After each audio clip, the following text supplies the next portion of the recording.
Hey guys, welcome back to 9 to 5 Gamers, and today we're taking a look at Marvel Dagger, a 1 to 5 player cooperative game where each person plays as a hero and you are fighting against a villain or a nemesis who you are trying to defeat. And in order to do that, you've got to go through 3 of his nemesis mission cards, and once you've knocked out all 3 of those missions, you then will move on to fighting the villain. And once you fight the nemesis and you beat him, that's how you win the game. And if you don't do that, you lose the game. It's very simple, and there's this big map where you go around. Basic overview of the game is you play as a hero, and that hero is going to be paired with an aspect, which we see here on the board. So the aspect cards are going to give your character a specific thing that they're good at. Maybe if you pick aggression, it kind of reminds me of Marvel Champions, where if you pick aggression, you're good at attacking. If you pick justice, you're good at doing defy actions, which usually defy actions are getting rid of the mission cards, and then attacking is getting rid of, the different minions and things that you're going to have to battle through. I'd say that this game is a lot like if Marvel Champions was an actual board game. But you run around the board, beating baddies and solving missions, and then once you do all of that, you fight the main villain at the end, and it's really cool. So let's go ahead and start off with the way that I always like to start things off with, and let's talk about storage and setup. This game comes with an absolutely excellent storage solution, but it's not very effective at what it does. So the storage solution is great. It looks nice, it's well put together, it's got storage space and fits everything perfect. But when you want to set up the game quick, this does not do that because it's got little tiny wells for different things. And so setting up the game can be difficult because if you're trying to set up to fight Loki, you've got to look for his pieces and his cards, and there's not enough spaces in there to completely organize this. So it's like, hey, if I'm looking for the villain, each villain should have his own little well with his own little stuff. I think that the storage solution could have been a lot better, I just don't like what they chose to do with this one. I think it's a nice storage solution. It's just not very effective, but you could always ditch that and add like some plastic bags, and that'll pretty much fix it. But I mean, it's a nice storage solution. It has places for everything. So I'd say that for storage and setup, it is a long setup, but if you can put everything in bags, which I did, and still put it in the storage solution, if you could set it up just that way, it kind of minimizes how long this takes to set up. But this game doesn't bother me too much, so that's going to get it a 1.5 score for that. Just a little bit, because I feel like the storage solution could have been a little bit better, but it's not that bad. Everything else is fine. Setup is just as much as any other board game you would have had. As long as you have everything in the same container, it's easy to set up. It's not that difficult. The next part of the game is the learn and the teach. Now, learning the game is a lot harder than teaching the game. The teach is not too bad. You literally have everybody picks a hero. Your hero has some abilities that are specific to them, and then they have 4 actions that you can do, and our goal is to attack the mission cards, and the way that we do that is by using our defy action. And we have to clear the board and make sure there's no enemies, so we use our attack action for that. And if you ever get damaged, you can rest, and don't forget you can move. That's it. And then after that, you're ready to start playing the game. And the cool part is you can teach stuff along the way. So like when you game team up power, people will be like, oh, what's this team up track? Oh, so when we have this much, that card that you have, you can use that and flip it to the ready side as soon as you spend 4. And you can do that whenever you want, as long as we have some to spend. And it's like, oh, okay, and we all share that. The threat is going to go up. If this reaches that threshold, we lose the game, right? Or we lose that mission, and then we move on to the next mission. Oh, okay, that's easy to understand. The concepts are easy, and you can teach them as you play, right? You don't have to teach everything up. If you teach everything up front, it's going to be a boring teach. People are going to hate the game, and they're not going to love it. But if you teach it the right way, it's very easy. I think, forgot his name, Tim Chuan. He said that you could teach, it was in a short he did, where he said, you can teach every game linearly, where it's just teach a person what they need to do to win and what things they can do on their turn, and then the rest you can teach as you go. I think that that's true for most board games. I think most board games can be taught linearly like that, where it's just like, I'm just going to teach one thing, 2 things, and then after that, we learn as we go. That is the optimal way to teach, and if you're not teaching like that, get on it, because this is the best way to teach games. Now, so for the learn and the teach, I'm going to say The learning part is the hard part. That's kind of hard. Everything is so spread out, which I was watching The Broken Meeple. Luke Hector did a review of this, and man, spot on, dude. He said, it looks like they put everything they needed to in the rule book and then handed the rule book to a 3-year-old and said, hey, organize this. And I was like, absolutely. Like, it doesn't, the order of the book didn't make sense. It's like, if you're talking about the Defy action, talk about missions after that. Like, I thought that this thing was so out of order, and it's like I constantly had to flip back and forth through the book to find stuff. Could I find it? Absolutely. But there was no appendix to go back to go, hey, look, in this appendix, if you're looking for Defy, it's on this page. If you're looking for this, it's on this page. It has a couple of little things here and there where it says, hey, if you need to defy something, if you need to defy a mission, just do this and this and that. Also, there's more about missions on page 18, and then you got to turn to page 18. So it's a little tough. But it's not terrible. You can definitely manage it. It takes you like maybe 1 or 2 plays before you get it. But yeah, it's a 1.5. Like, it's not, I don't think it's too hard to learn. And also, it's very easy to teach, especially if you teach it linearly. Now, moving on to artwork and components. The artwork, a lot of it is just kind of reused. As a matter of fact, if you've ever played Marvel Champions, you'll look at some of this artwork and go, isn't that from Marvel Champions? And that's the reason why that is because Marvel, when they give their IP out for use for like board games and things like that, they give you a vault full of images that you can use for your games, that you just kind of port them over. So obviously you're going to see a lot of repeated artwork if you've ever played Champions. That could be a good thing or a bad thing, but the artwork is not bad at all. It's still really good artwork. I think the artwork is fine. I don't think there's anything wrong with the visuals or the components. I think the components are great too. Everything is like a nice thick cardboard. They got standees for the characters. Everything looks good. And then your characters, they're cardboard standees, and they've got these little 3D printed bases that are beautiful, and they're all colored according to your aspect. Everything there is really, really good. My problem with the components is not that the components are bad. My problem with the game is that the game costs $100. At the $100 price point, and I caught some flack for this because I made some comments online, and some people were like, it's like, people need to stop expecting miniatures for everything for a high price point.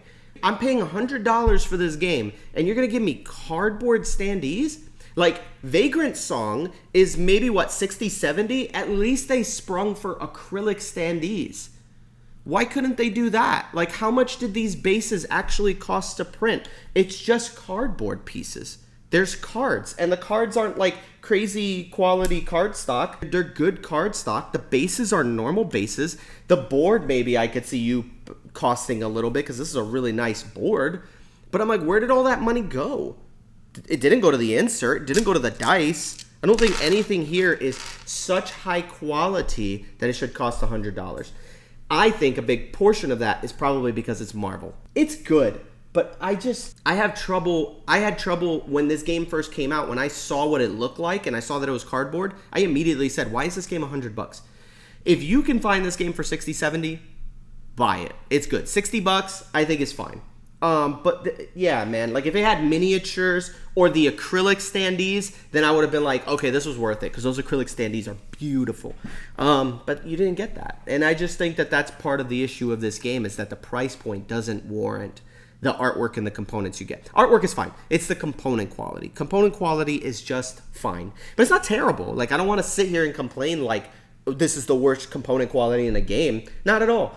I just think that for the $100 price point, it's a bit much for what you get. It bothers me a lot. I think I'm going to give it a 1 for that. I think that's my biggest knock against the game. Next, gameplay mechanics. Stellar. This game is fantastic. I think the action selection system is really, really nice. In a 3-player game, you get 3 tokens. Each player gets 3 tokens.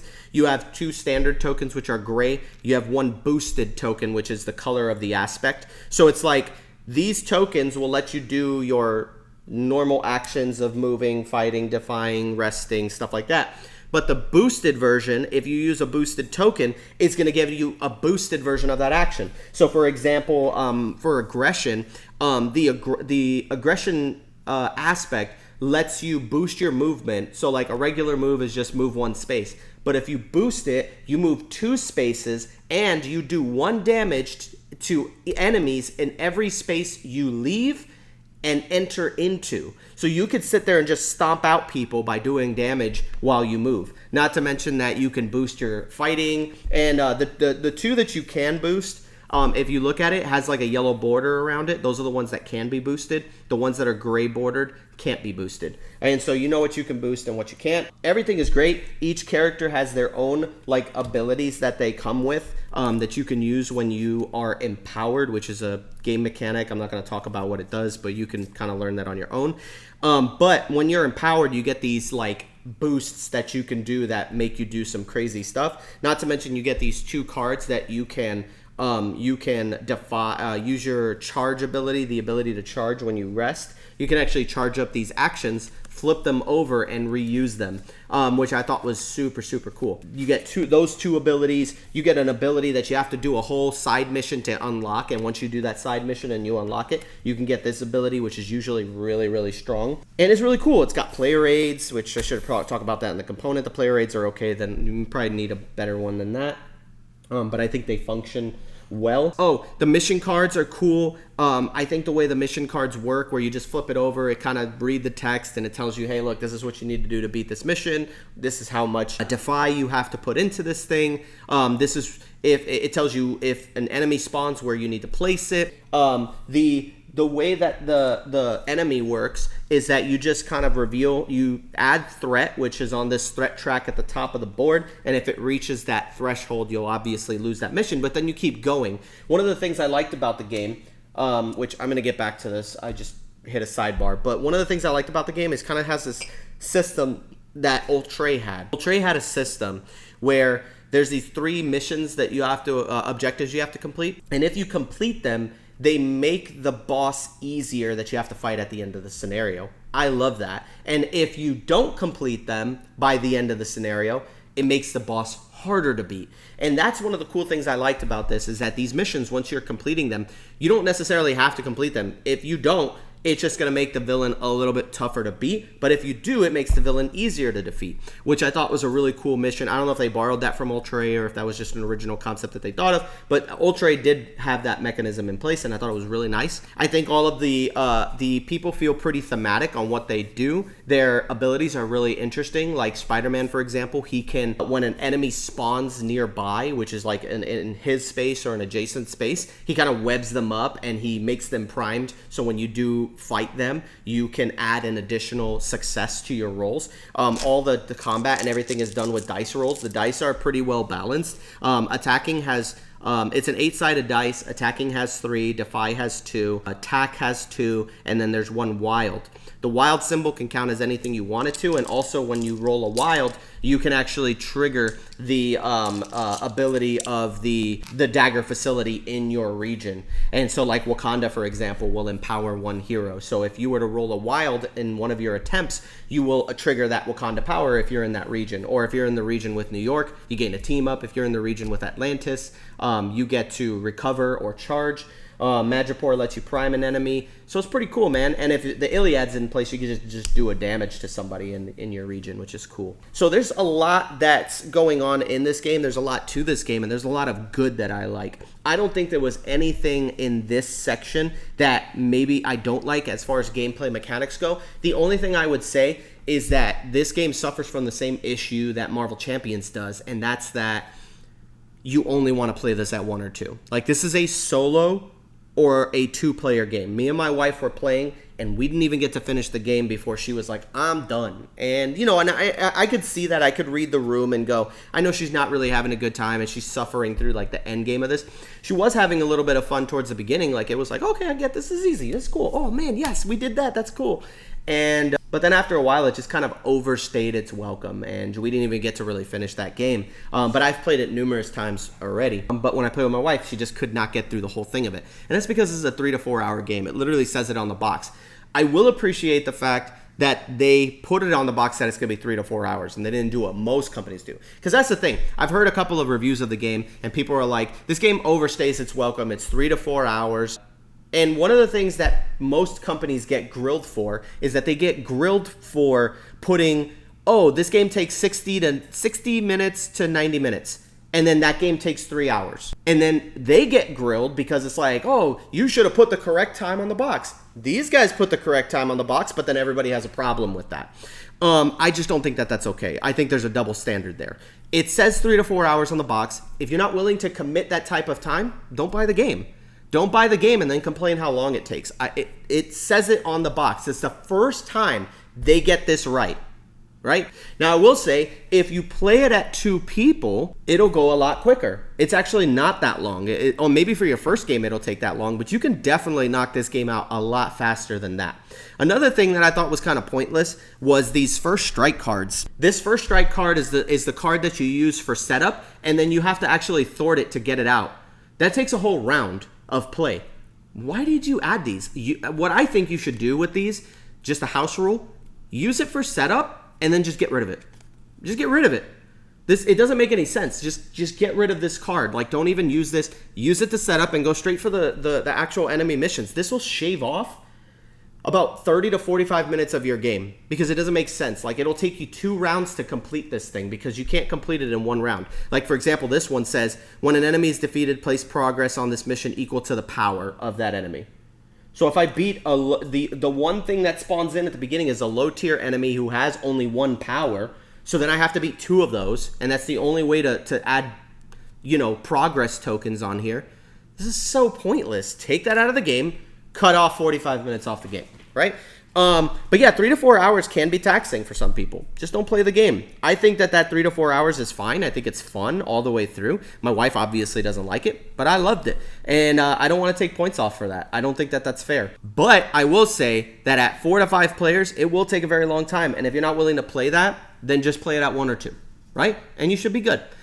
But it's a great game, man. I really love all of the gameplay mechanics. I love the way that each character feels. Another thing that I like about it is that when you die, the game's not over.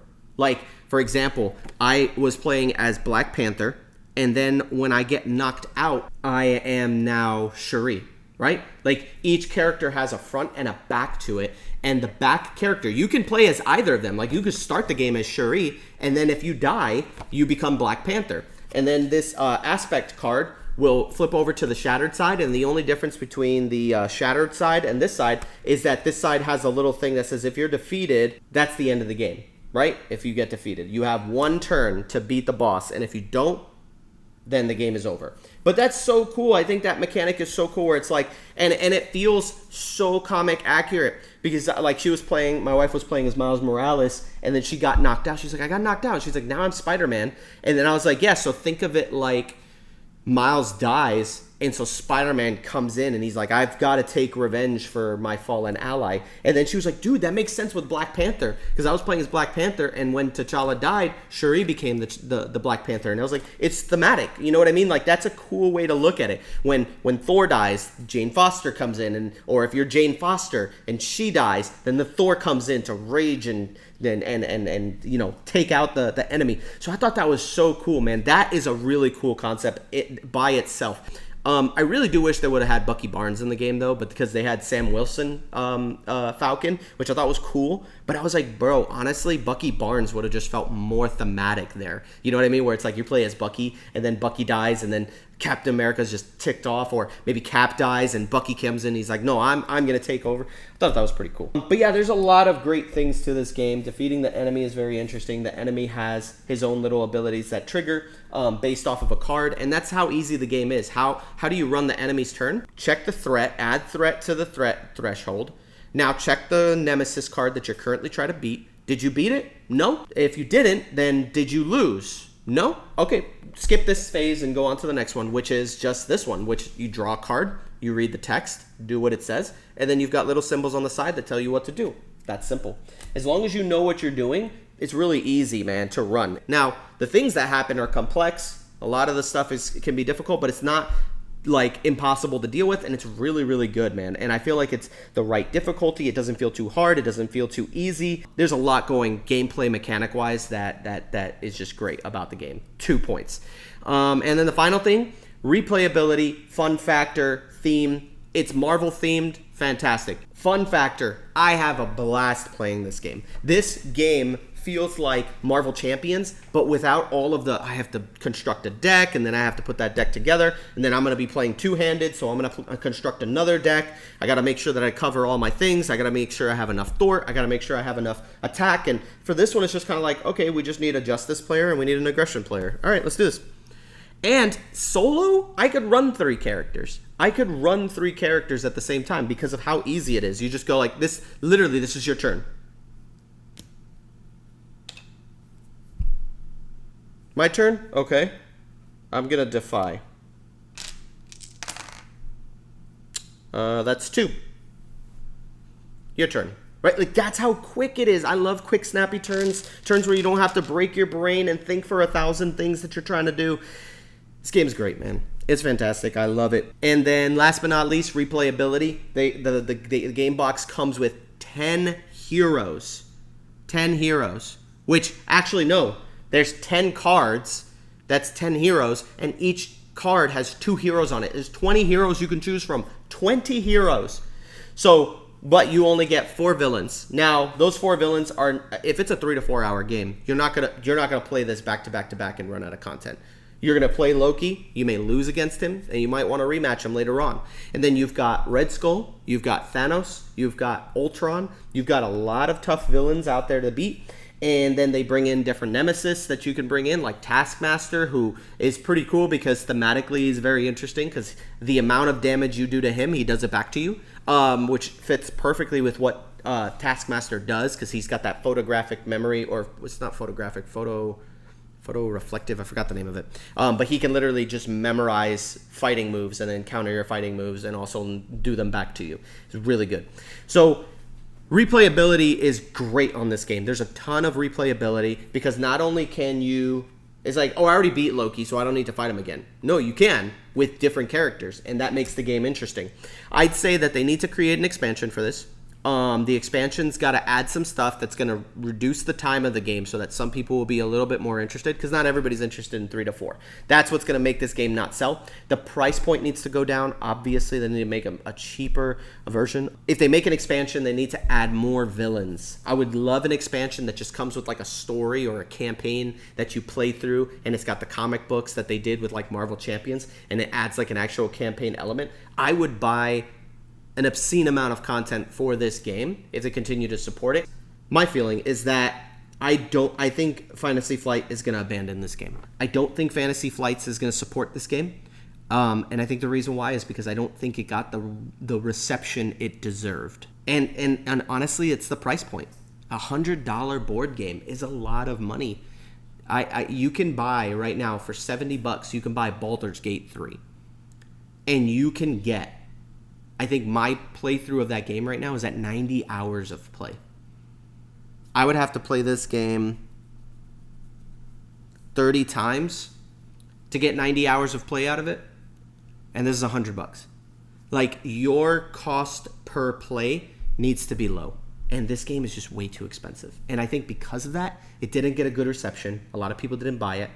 I don't think it's an easy to get into game. I wish it had been slightly cheaper. If it was slightly cheaper, more people would have bought into it because it's an absolutely great game. This game gets an 8 out of 10 for me.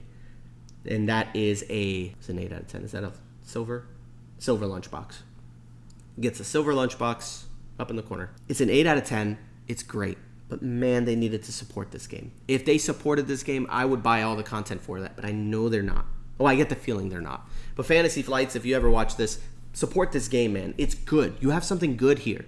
But figure out a way to make this game cheaper. Add more villains, add campaigns and expansions, expand this game.